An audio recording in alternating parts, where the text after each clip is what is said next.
ಎಲ್ರಿಗೂ ನಮಸ್ಕಾರ. ಮತ್ತೊಂದು ವಿಡಿಯೋಗೆ ಸ್ವಾಗತ.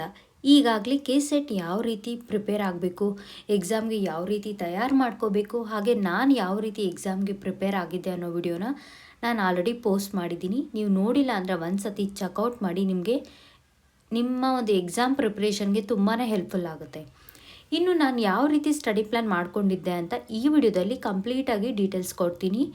ಕೊನೆ ತನಕ ನೋಡಿ. ನಾನು ಯಾವ ರೀತಿಯಾಗಿ ಸ್ಟಡಿ ಪ್ಲ್ಯಾನ್ ಮಾಡ್ಕೊಂಡಿದ್ದೆ ಅಂತ ಈ ವಿಡಿಯೋದಲ್ಲಿ ಶೇರ್ ಮಾಡ್ಕೋತಾ ಇದ್ದೀನಿ. ನೀವು ವಿಡಿಯೋನ ಕೊನೆ ತನಕ ನೋಡಿ, ಯೂಸ್ಫುಲ್ ಆಗುತ್ತೆ. ಪ್ರಿಪ್ರೇಷನ್ ಸ್ಟಾರ್ಟ್ ಮಾಡಿಕೊಂಡೆ ಅಂದರೆ ಎಕ್ಸಾಮ್ ನೋಟಿಫಿಕೇಷನ್ ಆದಮೇಲೆ. ಎಕ್ಸಾಮ್ ನೋಟಿಫಿಕೇಷನ್ ಆದಾಗ ನನಗೆ ಕರೆಕ್ಟಾಗಿ 1 ಮಂತ್ ಡ್ಯೂರೇಷನ್ ಇತ್ತು.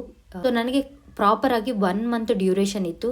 ಅದು ಇನ್ ಬಿಟ್ವೀನಲ್ಲಿ ಏನಾಯಿತು ಅಂದರೆ ನನಗೆ ಕಾನ್ವೊಕೇಷನ್ ಡೇ ಇದ್ದಿದ್ದರಿಂದ ಒಂದಷ್ಟು ಡೇಸ್ ವೇಸ್ಟ್ ಆಯಿತು. ಬಟ್ ವೇಸ್ಟ್ ಆದರೂ ಪರವಾಗಿಲ್ಲ ಅಂತ ನಾನು ಏನು ಬ್ಯಾಲೆನ್ಸ್ ಡೇಸ್ ಇತ್ತಲ್ವ ಅದರಲ್ಲೇ ಪ್ರಾಪರಾಗಿ ಎಕ್ಸಾಮ್ ಪ್ರಿಪೇರ್ ಆಗಿದ್ದು. ಇದು ನನ್ನ ಹಾನೆಸ್ಟಾಗಿ ನಾನು ಶೇರ್ ಮಾಡ್ಕೋತಾ ಇದ್ದೀನಿ. ಕಂಪ್ಲೀಟಾಗಿ 30 ಡೇಸು ನನಗೆ ಸಿಗಲಿಲ್ಲ. ನೆಕ್ಸ್ಟ್ 30 ಡೇಸ್ನ ನಾನು ಯಾವ ರೀತಿಯಾಗಿ ಪ್ಲ್ಯಾನ್ ಮಾಡ್ಕೊಂಡಿದ್ದೆ ಅಂತ ಹೇಳ್ತೀನಿ ಬನ್ನಿ. ನೋಡಿ, ಇಲ್ಲೇನು ನೀವು ನೋಡ್ತಿದ್ದೀರಲ್ವ 30 ಡೇಸ್ ಪ್ಲ್ಯಾನ್ ಅಂತ, ನಾನು ಈ ರೀತಿಯಾಗಿ ಸ್ಪ್ಲಿಟ್ ಮಾಡ್ಕೊಂಡಿದ್ದೆ. ಸೊ 20 ಡೇಸ್ ಪ್ಲಸ್ 10 ಡೇಸ್ ಅಂತ. ಯಾಕೆ ಈ ರೀತಿಯಾಗಿ ಸ್ಪ್ಲಿಟ್ ಮಾಡಿಕೊಂಡೆ ಅಂತಂದರೆ, ಕಂಪ್ಲೀಟಾಗಿ ಏನು ಪೇಪರ್ 1 ಆ್ಯಂಡ್ ಪೇಪರ್ 2 ಎರಡೂ ಸಿಲೆಬಸ್ಸು ನಮಗೆ ಓದೋದಕ್ಕೆ ಸಾಧ್ಯ ಆಗೋದಿಲ್ಲ 30 ಡೇಸಲ್ಲೂ. ಏನು ಮಾಡಬೇಕಾಗುತ್ತೆ, ನಮಗೆ ರಿವಿಷನ್ ಬೇಕಾಗುತ್ತೆ, ಪ್ರೀವಿಯಸ್ ಇಯರ್ ಕ್ವಶನ್ ಪೇಪರ್ನ ನಾವು ನೋಡಬೇಕಾಗುತ್ತೆ ಆ್ಯಂಡ್ ಮಾಕ್ ಟೆಸ್ಟ್ನ ತೊಗೋಬೇಕಾಗುತ್ತೆ. ಇದು ಮೂರೂ ಇಂಪಾರ್ಟೆಂಟ್ ಆಗಿರೋದ್ರಿಂದ ನಾನು ಏನು ಮಾಡ್ಕೊಂಡಿದ್ದೆ ಅಂದರೆ 30 ಡೇಸ್ನ ಈ ರೀತಿಯಾಗಿ ಸ್ಪ್ಲಿಟ್ ಮಾಡ್ಕೊಂಡಿದ್ದೆ. ಏನು ಈ 20 ಡೇಸ್ ಕಾಣಿಸ್ತಿದೆಯಲ್ವಾ, ಈ 20 ಡೇಸಲ್ಲಿ ನಾನು ಏನು ಮಾಡಿದ್ದೆ ಅಂತಂದರೆ, ನೋಡಿ ಇಲ್ಲಿ ಪೇಪರ್ 1 ಆ್ಯಂಡ್ ಪೇಪರ್ 2ನ ಫುಲ್ ಕವರ್ ಮಾಡಬೇಕು. ಅಟ್ಲೀಸ್ಟ್ ಮಿನಿಮಮ್ ಆದರೂ ನಾನು 8 ಯೂನಿಟ್ಸ್ನ ನಾನು ಕವರ್ ಮಾಡಲೇಬೇಕು ಅಂತ ಡಿಸೈಡ್ ಆಗಿದೆ. ಪೇಪರ್ 1 ಆ್ಯಂಡ್ ಪೇಪರ್ 2 ಅಲ್ಲಿ ಎರಡೂ ಸೇರಿ ಅಂತಂದರೆ 16 ಯೂನಿಟ್ಸ್ ಆಗುತ್ತೆ. ಯಾಕಂತಂದರೆ ನೀವು ಒಂದು ಎಕ್ಸಾಮ್ ಪ್ರಿಪೇರ್ ಆಗ್ತಿದ್ದೀರಾ ಅಂದರೆ ಕೆಲವೊಂದು ಯೂನಿಟ್ ಡಿಫಿಕಲ್ಟ್ ಆಗುತ್ತೆ. ಸೊ ಅಂಥ ಡಿಫಿಕಲ್ಟ್ ಯೂನಿಟ್ಸ್ನ ನೀವು ಹೆಚ್ಚಾಗಿ ಫೋಕಸ್ ಮಾಡೋದ್ರಿಂದ ಏನಾಗುತ್ತೆ, ನಿಮ್ಗೆ ಅರ್ಥ ಆಗದೆ ಇರ್ಬೋದು, ಅದರಲ್ಲಿ ಸ್ಕೋರ್ ಮಾಡೋಕ್ಕಾಗದೇ ಇರ್ಬೋದು. ಸೊ ನೀವು ಆ ಎಫರ್ಟ್ನ ಏನು ಮಾಡ್ಬೋದು ಅಂದರೆ, ನೀವು ಯಾವುದರಲ್ಲಿ ಯಾವ ಒಂದು ಯೂನಿಟಲ್ಲಿ ನಿಮ್ಮ ಸ್ಟ್ರೆಂತ್ ಇರುತ್ತೋ ಅದಕ್ಕೆ ಹೆಚ್ಚಾಗಿ ಫೋಕಸ್ ಮಾಡಿ ಆ ಒಂದು ಪರ್ಟಿಕ್ಯುಲರ್ ಯೂನಿಟಲ್ಲಿ ನೀವೇನು ಮಾಡಬೇಕಾಗುತ್ತೆ ಅಂತಂದರೆ ಸ್ಕೋರ್ ಜಾಸ್ತಿ ಮಾಡಬೇಕಾಗುತ್ತೆ. ಸೊ ಇದು ನನ್ನ ಸ್ಟ್ರಾಟಜಿ ಆಗಿತ್ತು. ಸೊ ನನಗೆ ಒಂದು 2 ಯೂನಿಟ್ ಏನಿತ್ತು ಪೇಪರ್ 2 ಅಲ್ಲಿ ನನಗೆ ಕಂಪ್ಲೀಟ್ಲಿ ಡಿಫಿಕಲ್ಟ್ ಆಗಿದ್ದರಿಂದ ನಾನು ಆ 2 ಯೂನಿಟ್ನ ಆಪ್ಷನ್ ಆಗಿ ಬಿಟ್ಟಿದ್ದೆ. ಬಟ್ ಈ ಎಕ್ಸಾಮಲ್ಲಿ ನೀವೇನು ಮಾಡ್ಬೋದು, ಅಟೆಂಡ್ ಮಾಡ್ಬೋದು. ಯಾಕಂತಂದರೆ ನೆಗೆಟಿವ್ ಇಲ್ಲದೆ ಇರೋದ್ರಿಂದ ನೀವು ಅಟೆಂಡ್ ಮಾಡ್ಬೋದು. ನಿಮಗೆ ಇನ್ ಕೇಸ್ ಕರೆಕ್ಟ್ ಆದರೆ ನಿಮಗೆ ಮಾರ್ಕ್ಸ್ ಸಿಗುತ್ತೆ, ರಾಂಗ್ ಆದರೆ ನೋ ಪ್ರಾಬ್ಲಮ್, ಏನೂ ನಿಮಗೆ ಲಾಸ್ ಏನೂ ಆಗೋದಿಲ್ಲ. ಇಲ್ಲೇನು ನೋಡ್ತಿದ್ರಲ್ವ ಡೇ 1 ಡೇ 2 ಅಂತ, ಇಲ್ಲಿ ಏನಿದೆ ಅಲ್ವಾ ಯೂನಿಟ್ 1 ಯೂನಿಟ್ 2 ಅಂತ ನಾನು ತೊಗೊಂಡಿದ್ದೀನಿ. ಪೇಪರ್ 1ಅಲ್ಲಿ ಯೂನಿಟ್ 1, ಪೇಪರ್ 2 ಅಲ್ಲೂ ಯೂನಿಟ್ 1 ಅಂತ. ನೀವು ಸ್ಟಾರ್ಟಿಂಗಲ್ಲೇ ಕೆಲವೊಬ್ರು ಹೇಳ್ತಾರೆ ಡಿಫಿಕಲ್ಟ್ ಸ್ಟಾರ್ಟ್ ಮಾಡಿ ಅಂತ. ಸೊ ನಿಮಗೆ ಯಾವ್ದು ಕಂಫರ್ಟಬಲ್ ಅದೇ ಸ್ಟಾರ್ಟ್ ಮಾಡಿ.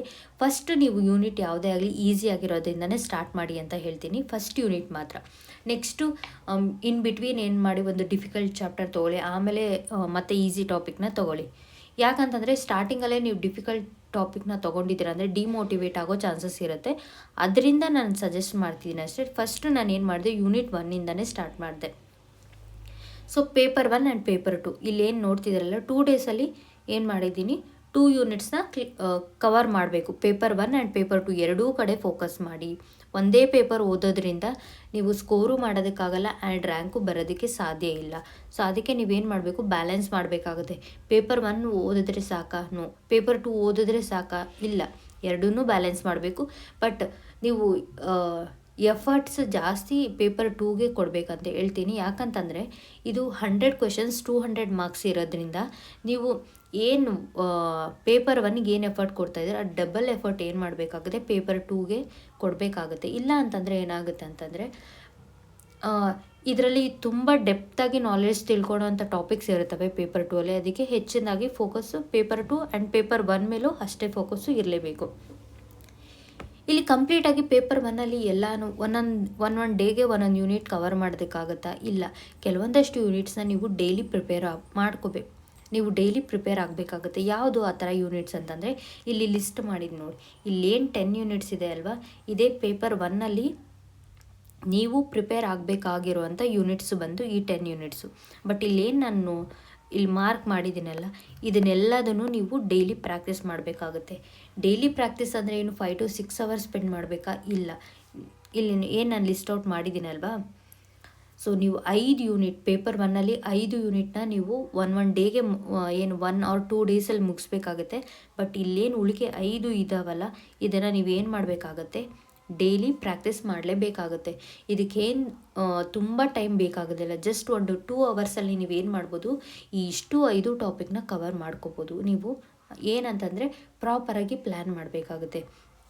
ಈಗ ಫಾರ್ ಎಕ್ಸಾಂಪಲ್ ಯಾಕೆ ಈ 5 ಸಪ್ರೇಟಾಗಿ ನಾನು ನೋಟ್ ಡೌನ್ ಮಾಡಿದ್ದೀನಿ ಅಂದರೆ, ರೀಡಿಂಗ್ ಕಾಂಪ್ರಿಹೆನ್ಷನ್ನ ನೀವು ಒಂದೇ ದಿನ 30 ಕ್ವೆಶನ್ಸ್ ಸಾಲ್ವ್ ಮಾಡೋದ್ರಿಂದ ನಿಮ್ಮ ಒಂದು ರೀಡಿಂಗ್ ಅಕ್ಯುರೇಸಿ ಆಗಲಿ, ಸ್ಪೀಡ್ ಆಗಲಿ, ಪ್ರಾಬ್ಲಮ್ ಸಾಲ್ವಿಂಗ್ ಆಗಲಿ ಇನ್ಕ್ರೀಸ್ ಆಗೋದಿಲ್ಲ. ನೀವು ಡೈಲಿ ಪ್ರಾಕ್ಟೀಸ್ ಮಾಡಿದ್ರೇ ಇದನ್ನು ನಿಮ್ಮ ಒಂದು ರೀಡಿಂಗ್ ಏನು ಸ್ಕಿಲ್ಸ್ ಇಂಪ್ರೂವ್ ಆಗೋದು ಮತ್ತು ಸ್ಪೀಡ್ ಇನ್ಕ್ರೀಸ್ ಆಗೋದಕ್ಕೆ ಸಾಧ್ಯ ಆಗುತ್ತೆ. ಅದಕ್ಕೆ ಏನು ಮಾಡಬೇಕು, ನೀವು ಡೈಲಿ ಜಸ್ಟ್ 10 ಮಿನಿಟ್ಸ್ ಮೊಬೈಲ್ ನೋಡೋದಕ್ಕೋಸ್ಕರ 1 ಅವರ್ 2 ಅವರ್ಸ್ ಸ್ಪೆಂಡ್ ಮಾಡ್ತೀರಾ. ಜಸ್ಟ್ ಒಂದು 10 ಮಿನಿಟ್ ಕೊಡೋದ್ರಿಂದ ಏನಾಗುತ್ತೆ, ನಿಮ್ಮ ಒಂದು ರೀಡಿಂಗ್ ಸ್ಪೀಡ್ ಇನ್ಕ್ರೀಸ್ ಆಗುತ್ತೆ. ನೀವು ಅಂಡರ್ಸ್ಟ್ಯಾಂಡಿಂಗ್ ಮತ್ತು ರೀಡಿಂಗ್ ಕಾಂಪ್ರಿಹೆನ್ಷನ್ ಸಾಲ್ವ್ ಮಾಡೋದು ಈಸಿ ಆಗುತ್ತೆ. ಇದು ಜಸ್ಟ್ ನೀವು ಏನು ವಿತೌಟ್ ಪ್ರಿಪ್ರೇಷನ್ನೇ ನೀವೇನು ಮಾಡ್ಬೋದು, ಏನು ನೆನ್ಪಿಟ್ಕೊಳ್ದೇ ಏನು ಮಾಡ್ಬೋದು, ಈ ಒಂದು ಪರ್ಟಿಕ್ಯುಲರ್ ಯೂನಿಟಲ್ಲಿ ನೀವೇನು ಮಾಡ್ಬೋದು, 10 ಮಾರ್ಕ್ಸ್ನ ನೀವು ಸ್ಕೋರ್ ಮಾಡ್ಬೋದು ವಿತೌಟ್ ರೀಡಿಂಗ್.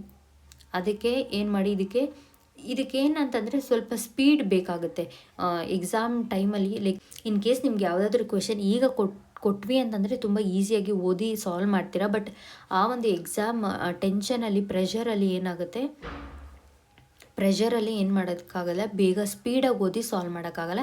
ಅದನ್ನು ಇಂಪ್ರೂವ್ ಮಾಡ್ಕೊಳ್ಳೋದಕ್ಕೋಸ್ಕರ ಏನು ಬೇಕು, ರೀಡಿಂಗ್ ಕಾಂಪ್ರಿಹೆನ್ಷನ್ನ ನೀವು ಡೈಲಿ ಒನ್ ಕ್ವೆಶನ್ ಪ್ರಾಕ್ಟೀಸ್ ಮಾಡೋದು. 30 ಡೇಸಲ್ಲಿ 30 ಕ್ವೆಶನ್ಸ್ನ ನೀವು ಸಾಲ್ವ್ ಮಾಡ್ಬೋದು. ನೆಕ್ಸ್ಟ್ ಮ್ಯಾಥಮೆಟಿಕಲ್ ರೀಸ್ನಿಂಗ್ ಮತ್ತು ಲಾಜಿಕಲ್ ರೀಸ್ನಿಂಗು ಅಷ್ಟೇ. ಕೆಲವೊಂದಷ್ಟು ಫಾರ್ಮುಲಾಸ್ನ ಡೈಲಿ ಒಂದೊಂದ್ಸತಿ ನೋಡ್ಕೊಳ್ಳೋದ್ರಿಂದ ಆ ಒಂದು ಫಾರ್ಮುಲಾನ ಹೇಗೆ ಸಾಲ್ವ್ ಮಾಡೋದು, ಒಂದು 5 ಕ್ವೆಶನ್ನ ಸಾಲ್ವ್ ಮಾಡೋದ್ರಿಂದ ಆ ಒಂದು ಪರ್ಟಿಕ್ಯುಲರ್ ಎಷ್ಟೊಂದು ಇದರಲ್ಲಿ ಒಂದಷ್ಟು ಟಾಪಿಕ್ಸ್ ಬರ್ತವೆ, ಯಾವುದೆಲ್ಲ ಇಂಪಾರ್ಟೆಂಟ್ ಅಂತ ಇದು ಒಂದು ಸಪ್ರೇಟಾಗಿ ನಾನು ವಿಡಿಯೋ ಮಾಡಿ ಪೋಸ್ಟ್ ಮಾಡ್ತೀನಿ. ಯಾಕಂತಂದರೆ ಇದೇ ವಿಡಿಯೋದಲ್ಲಿ ಹೇಳಿದೆ ತುಂಬ ಲೆಂತಿ ಆಗುತ್ತೆ. ಈ ಒಂದು 2 ಯೂನಿಟ್ಸ್ಗೆ ನೀವು 1 ಆರ್ 2 ಅವರ್ಸ್ ಸ್ಪೆಂಡ್ ಮಾಡೋದ್ರಿಂದ ಡೈಲಿ ನೀವು ಈಸಿಯಾಗಿ ಏನು ಮಾಡ್ಬೋದು, 20 ಮಾರ್ಕ್ಸ್ನ ಸ್ಕೋರ್ ಮಾಡ್ಬೋದು. ಇನ್ನು ICTಗೆ ಬಂತಂದರೆ, ಇನ್ಫಾರ್ಮೇಷನ್ ಕಮ್ಯುನಿಕೇಷನ್ ಆ್ಯಂಡ್ ಟೆಕ್ನಾಲಜಿಯಲ್ಲಿ ಕೆಲವೊಂದಷ್ಟು ಟಾಪಿಕ್ಸ್ ಇದ್ದಾವೆ, ಏನು ಥಿಯರಿ, ಅದನ್ನು ನೀವು ಈಸಿಯಾಗಿ ಒಂದೇ ದಿನದಲ್ಲಿ ಕವರ್ ಮಾಡ್ಬೋದು. ಬಟ್ ಈಗ ಫಾರ್ ಎಕ್ಸಾಂಪಲ್ ಫುಲ್ ಫಾರ್ಮ್ಸ್ ಇದ್ದಾವೆ, ಸ್ಟೋರೇಜಸ್ ಇದ್ದಾವೆ, ಅದನ್ನೆಲ್ಲ ನೀವು ಡೈಲಿ ಒಂದೊಂದು ಸತಿ ಗ್ಲಾನ್ಸ್ ಮಾಡೋದ್ರಿಂದ ಏನಾಗುತ್ತೆ, ನಿಮಗೆ ಲಾಂಗ್ ಟೈಮ್ ಮೆಮೊರಿಯಲ್ಲಿ ಸ್ಟೋರ್ ಆಗುತ್ತೆ. ಅದಕ್ಕೋಸ್ಕರ ಏನು ಮಾಡಬೇಕಾಗುತ್ತೆ, ಜಸ್ಟ್ ಒಂದು 20 ಮಿನಿಟ್ಸ್ ನೀವು ಇದಕ್ಕೋಸ್ಕರ ಈ ಒಂದು ಪರ್ಟಿಕ್ಯುಲರ್ ಯೂನಿಟ್ಗೋಸ್ಕರ ಸ್ಪೆಂಡ್ ಮಾಡಿದ್ರೆ ನೀವು 5 ಮಾರ್ಕ್ಸ್ನ ಮಿಸ್ ಮಾಡ್ದೇ ಏನು ಮಾಡ್ಬೋದು, ಈಸಿಯಾಗಿ ಸ್ಕೋರ್ ಮಾಡ್ಬೋದು. ಇನ್ನು ಡೇಟಾ ಇಂಟರ್ಪ್ರಿಟೇಷನ್ಗೆ ಬಂದರೆ, ಇಲ್ಲೇನು ರೀಸ್ನಿಂಗು, ಲಾಜಿಕಲ್ ರೀಸ್ನಿಂಗು, ಏನು ಮ್ಯಾಥಮೆಟಿಕಲ್ ರೀಸ್ನಿಂಗ್ ಇದೆಯಲ್ಲ, ಡೇಟಾ ಇಂಟರ್ಪ್ರಿಟೇಷನ್ಗೂ ಲಿಂಕ್ ಇದೆ. ಫಾರ್ ಎಕ್ಸಾಂಪಲ್ ಇದರಲ್ಲಿ ಕೆಲವೊಂದು ಪರ್ಸೆಂಟೇಜ್ ಪ್ರಾಬ್ಲಮ್ನ ಸಾಲ್ವ್ ಮಾಡೋದಿರುತ್ತೆ, ಆ್ಯಾವ್ರೇಜ್ನ ಫೈಂಡ್ ಔಟ್ ಮಾಡೋದಿರುತ್ತೆ. ಏನು ಡೇಟಾ ಇಂಟರ್ಪ್ರಿಟೇಷನಲ್ಲಿ ಇದೆಲ್ಲ ಬಂದು ಇಲ್ಲಿ ಕವರ್ ಆಗುತ್ತೆ. ಇಲ್ಲೆಲ್ಲ ಟಾಪಿಕ್ಸ್ ಕವರ್ ಆಗಿದ್ದು ಬಂದು ಇಲ್ಲಿ ನೀವು ಅಪ್ಲೈ ಮಾಡಬೇಕಾಗುತ್ತೆ. ಅದಕ್ಕೋಸ್ಕರನೇ ಏನು ಮಾಡಬೇಕು, ನೀವು ಮ್ಯಾಥಮೆಟಿಕಲ್ ರೀಸ್ನಿಂಗ್ ಮತ್ತು ಲಾಜಿಕಲ್ ರೀಸ್ನಿಂಗ್ಗೆ ಡೈಲಿ 1 to 2 ಅವರ್ಸ್ ಸ್ಪೆಂಡ್ ಮಾಡಿ ಅಂತ ಹೇಳಿದ್ದು. ನೋಡಿ, ಈಸಿಯಾಗಿ ಸ್ಕೋರ್ ಮಾಡ್ಬೋದಂತಹ ಮತ್ತೊಂದು ಟಾಪಿಕ್ ಯಾವುದು ಅಂದರೆ ಡೇಟಾ ಇಂಟರ್ಪ್ರಿಟೇಷನ್ ಆಗಿರುತ್ತೆ. 10 ಮಾರ್ಕ್ಸು ಈಸಿಯಾಗಿ ಬರುತ್ತೆ. ಜಸ್ಟ್ ನೀವು ಡೈಲಿ ಒಂದು ಕ್ವೆಶನ್ನ ಸಾಲ್ವ್ ಮಾಡಿ. ಒಂದು ಕ್ವೆಶನ್ ಸಾಲ್ವ್ ಮಾಡೋದ್ರಿಂದ ನಿಮಗೇನಾಗುತ್ತೆ, ಸ್ಪೀಡ್ ಆಟೋಮೆಟಿಕ್ಕಾಗಿ ಇನ್ಕ್ರೀಸ್ ಆಗುತ್ತೆ. ನೀವು ಎಲ್ಲ ಟಾಪಿಕ್ಸ್ನೂ ಒಂದೇ ದಿನ ಕಲಿಬೋದು. ಬಟ್ ನಿಮ್ಮ ಒಂದು ಸ್ಪೀಡ್ ಇನ್ಕ್ರೀಸ್ ಆಗಬೇಕಾದ್ರೆ ನೀವು ಡೈಲಿ ಕ್ವೆಶನ್ನ ಪ್ರಾಬ್ಲಮ್ನ ಸಾಲ್ವ್ ಮಾಡಿ ಪ್ರಾಕ್ಟೀಸ್ ಮಾಡೋದ್ರಿಂದ ಏನಾಗುತ್ತೆ, ನೀವು ಎಕ್ಸಾಮಲ್ಲಿ ಈಸಿಯಾಗಿ ಸಾಲ್ವ್ ಮಾಡ್ಬೋದು. ಇದು ನಾನು ಆ್ಯಕ್ಚುಲಿ ಪ್ಲ್ಯಾನ್ ಮಾಡಿದಂತಹ ರೀತಿ. ಈ ರೀತಿಯಾಗಿ ನಾನು ಸ್ಪ್ಲಿಟ್ ಮಾಡಿಕೊಂಡು ಪ್ಲ್ಯಾನ್ ಮಾಡ್ಕೊಂಡಿದ್ದೆ. ಬಟ್ ಇಲ್ಲಿ ಏನು ನೋಡ್ತಿದ್ದೆ ಅಲ್ವಾ, teaching aptitude, research aptitude, communication ಮತ್ತು ಪೀಪಲ್ ಡೆವಲಪ್ಮೆಂಟ್ ಆ್ಯಂಡ್ ಎನ್ವೈರ್ಮೆಂಟ್ ಆಗಿರ್ಬೋದು, ಹೈಯರ್ ಎಜುಕೇಷನ್ ಸಿಸ್ಟಮ್ ಆಗಿರ್ಬೋದು, ಇದನ್ನೆಲ್ಲ ನೀವು 1 or 2 ಡೇಸಲ್ಲಿ ಬ್ಯಾಲೆನ್ಸ್ ಮಾಡ್ತಾ ಪೇಪರ್ 1 ಆ್ಯಂಡ್ ಪೇಪರ್ 2ನ ಬ್ಯಾಲೆನ್ಸ್ ಮಾಡ್ತಾ ಏನು ಮಾಡಬೇಕಾಗುತ್ತೆ, ಕವರ್ ಮಾಡಬೇಕಾಗುತ್ತೆ. ಇಲ್ಲಿ ಪೇಪರ್ 1 ಆ್ಯಂಡ್ ಪೇಪರ್ 2 ಪ್ಲಸ್ ಏನಾಗಿರಬೇಕು, ರೀಡಿಂಗ್ ಕಾಂಪ್ರಿಹೆನ್ಷನ್ ಇರಬೇಕು, ಡೇಟಾ ಇಂಟರ್ಪ್ರಿಟೇಷನ್ ಇರಬೇಕು, ICT ಇರಬೇಕು, ಮ್ಯಾಥಮ್ಯಾಟಿಕಲ್ ರೀಸ್ನಿಂಗ್ ಇರಬೇಕು, ಲಾಜಿಕಲ್ ರೀಸ್ನಿಂಗ್, ಇಷ್ಟೂ ನೀವು ಬ್ಯಾಲೆನ್ಸ್ ಮಾಡ್ತಾ ಹೋಗಬೇಕಾಗುತ್ತೆ. ಕೆಲವೊಂದು ಟೈಮ್ ಏನಾಗುತ್ತೆ, ಇದು 1-2 ಮಾಡೋದಕ್ಕಾಗಲ್ಲ ಅಂದರೆ ನೆಕ್ಸ್ಟ್ ಡೇ ಏನು ಮಾಡಬೇಕಾಗುತ್ತೆ, ಅದನ್ನು ಕಂಟಿನ್ಯೂ ಮಾಡ್ಕೋಬೇಕಾಗುತ್ತೆ. ಈ ರೀತಿಯಾಗಿ ಪ್ರಾಪರಾಗಿ ಪ್ಲ್ಯಾನ್ ಮಾಡಿಕೊಂಡು ನೀವು ಓದೋದಕ್ಕೆ ಸ್ಟಾರ್ಟ್ ಮಾಡಿ. ಇವಾಗ ಇಲ್ಲಿ ಯೂನಿಟ್ 1 ಪೇಪರ್ 1ನಲ್ಲಿ ಕವರ್ ಆಗಿದೆ ಅಂದರೆ ಇಲ್ಲಿ ಯೂನಿಟ್ 2 ಪೇಪರ್ 1ನಲ್ಲಿ ಕವರ್ ಮಾಡಿ. ಇಲ್ಲ ನಿಮಗೆ ಯೂನಿಟ್ 2 ಡಿಫಿಕಲ್ಟ್ ಆಗ್ತಿದೆ ಅಂದರೆ ಯೂನಿಟ್ 3 ಪೇಪರ್ 2ಅಲ್ಲಿ ಕವರ್ ಮಾಡಿ. ಒಟ್ಟಾರೆಯಾಗಿ ನೀವೇನು ಮಾಡಬೇಕು ನೋಡಿ, ಈ ರೀತಿಯಾಗಿ ಪ್ರಾಪರ್ 20 ಡೇಸಲ್ಲಿ ಮಾಡಿಕೊಂಡಾದಮೇಲೆ ಇಲ್ಲೆಲ್ಲ ನಿಮ್ಮ ಸಿಲೆಬಸ್ಸು ಕವರ್ ಮಾಡಾದಮೇಲೆ ನೀವೇನು ಮಾಡಬೇಕು, ನೆಕ್ಸ್ಟು ಇಲ್ಲೇನು 10 ಡೇಸ್ ಇದೆಯಲ್ವ, ಇಲ್ಲಿ 10 ಡೇಸ್ ಇನ್ನೇನು ಇಲ್ಲಿ 10 ಡೇಸ್ ಇರುತ್ತಲ್ವ, ಇಲ್ಲಿರುವಂಥ 10 ಡೇಸಲ್ಲಿ ನೀವೇನು ಮಾಡಬೇಕಾಗತ್ತೆ ಅಂದರೆ 10 ಡೇಸಲ್ಲಿ ನೀವು ರಿವಿಷನ್ ಮಾಡಬೇಕಾಗತ್ತೆ.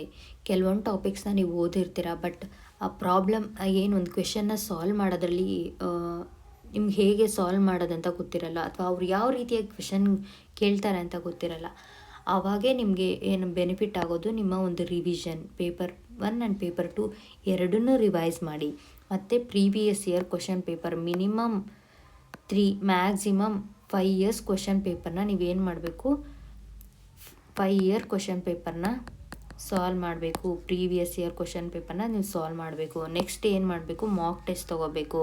ನೀವೇ ಏನು ಮಾಡಬೇಕಂತಂದರೆ 3 ಅವರ್ನ ಸೆಟ್ ಮಾಡಬೇಕು. 3 ಅವರ್ ಸೆಟ್ ಮಾಡಿ, ಯಾಕಂದರೆ ಎಕ್ಸಾಮ್ 3 ಅವರ್ ಇರೋದ್ರಿಂದ ಪ್ರಾಪರಾಗಿ 3 ಅವರ್ನ ಸೆಟ್ ಮಾಡಿ ಒಂದು ಕ್ವೆಶನ್ ಪೇಪರ್ ತೊಗೊಳ್ಳಿ. ಯಾವುದಾದ್ರೂ ಇಯರ್ ಆಗಿರ್ಬೋದು, 2024 ಆಗಿರ್ಬೋದು, 23 ಆಗಿರ್ಬೋದು, ತೊಗೊಂಡು ಪ್ರಾಪರಾಗಿ ಸಾಲ್ವ್ ಮಾಡಿ ಕ್ವೆಶನ್ನ. ನಿಮಗೆ ಎಷ್ಟು ಮಾರ್ಕ್ಸ್ ಬರುತ್ತೆ, ನೀವು ಎಲ್ಲಿ ಮಿಸ್ಟೇಕ್ ಮಾಡಿದ್ರಿ ಅಂತ ಅನಲೈಸಿಸ್ ಮಾಡಬೇಕು. ಅನಲೈಸ್ ಮಾಡಾದಮೇಲೆ ನೀವೇನು ಮಾಡಬೇಕು, ನೀವು ಮಾಡೋದಂಥ ಮಿಸ್ಟೇಕು ಎಲ್ಲಿ ಮಿಸ್ಟೇಕ್ ಮಾಡಿದ್ರೆ ಅಲ್ಲಿ ಮತ್ತೊಂದು ಸತಿ ರಿವಿಷನ್ ಮಾಡಿಕೊಂಡು ಬೇರೆ ಯಾವ ರೀತಿಯಾಗಿ ಅವ್ರು ಕ್ವೆಶನ್ ಕೇಳ್ತಾರೆ ಅಂತ ಅನಲೈಸ್ ಮಾಡೋ ಕೇಪಬಿಲಿಟಿ ನೀವು ಒಂದು ಸತಿ ಯಾವಾಗ ಬರುತ್ತೆ ಅಂತಂದರೆ, ನೀವು ಒಂದು ಸತಿ ಸಿಲೆಬಸ್ ಕವರ್ ಮಾಡಾದಮೇಲೆ paper 1 and paper 2 question paper solve ಮಾಡಾದಮೇಲೆ ರಿವಿಷನ್ ಮಾಡಾದಮೇಲೆ ನೀವು ಮಾಕ್ ಟೆಸ್ಟ್ ತೊಗೊಂಡಾಗ ನಿಮ್ಗೆ ಏನಾಗುತ್ತೆ, ಪ್ರಾಪರಾಗಿ ನೀವು ಒಂದು ಎಕ್ಸಾಮ್ಗೆ ರೆಡಿ ಆಗಿದ್ದೀರಾ ಅಂತ ಗೊತ್ತಾಗುತ್ತೆ. ಇದು ನನ್ನ ಹಾನೆಸ್ಟಾಗಿ ನಾನು ಇದೇ ರೀತಿಯಾಗಿ ಪ್ರಿಪೇರ್ ಆಗಿದ್ದು, ನಿಮಗೂ ನಾನು ಅದೇ ರೀತಿಯಾಗಿ ಪ್ರಿಪೇರ್ ಆಗೋದಕ್ಕೆ ಹೇಳ್ತೀನಿ. ನೀವು ಒಂದು ದಿನವೂ ಮಿಸ್ ಮಾಡದೆ ಪ್ರಿಪೇರ್ ಆದರೆ ಇಲ್ಲ, ಖಂಡಿತವಾಗ್ಲೂ ಒಂದಷ್ಟು ದಿನ ನಿಮಗೆ ಒಂದೊಂದು ದಿನ ಓದೋದಕ್ಕೆ ಇಷ್ಟನೇ ಆಗಲ್ಲ. ಆವಾಗ ನೀವೇನು ಮಾಡಿ ಅಂದರೆ, ಇಲ್ಲೇನು 5 ಯೂನಿಟ್ಸ್ ಇದೆಯಲ್ವಾ, ಜಸ್ಟ್ ಮೊಬೈಲಲ್ಲಿ ಈಗ ಫುಲ್ ಫಾರ್ಮ್ಸ್ ನೋಡೋದು ಅಥವಾ ಸ್ಟೋರೇಜ್ ತಿಳ್ಕೊಳ್ಳೋದು, ಯಾವ ಫಾರ್ಮುಲಾಸ್ ಇದ್ದಾವೆ ಮ್ಯಾಥಮೆಟಿಕಲ್ ರೀಸ್ನಿಂಗಲ್ಲಿ, ಇದನ್ನೆಲ್ಲದನ್ನು ಕವರ್ ಮಾಡ್ಕೊಳ್ಳಿ.